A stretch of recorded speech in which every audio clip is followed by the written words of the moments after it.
اور جو شخص کسی مسلمان کو قصدن مار ڈالے گا تو اس کی سزا دوزخ ہے جس میں وہ ہمیشہ جلتا رہے گا، اور اللہ اس پر غضبناک ہوگا اور اس پر لعنت کرے گا، اور ایسے شخص کے لیے اس نے بڑا سخت عذاب تیار کر رکھا ہے۔ مومنو،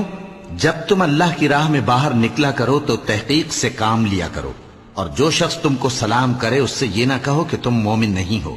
کہ اس سے تمہاری غرض یہ ہو کہ دنیا کی زندگی کا فائدہ حاصل کرو، سو اللہ کے پاس بہت سی غنیمتیں ہیں، تم بھی تو پہلے ایسے ہی تھے، پھر اللہ نے تم پر احسان کیا، چنانچہ آئندہ تحقیق کر لیا کرو۔ بے شک جو عمل تم کرتے ہو اللہ کو سب کی خبر ہے۔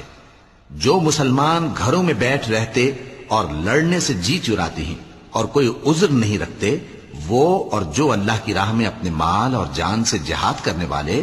دونوں برابر نہیں ہو سکتے۔ مال اور جان سے جہاد کرنے والوں کو بیٹھ رہنے والوں پر اللہ نے درجے میں فضیلت بخشی ہے،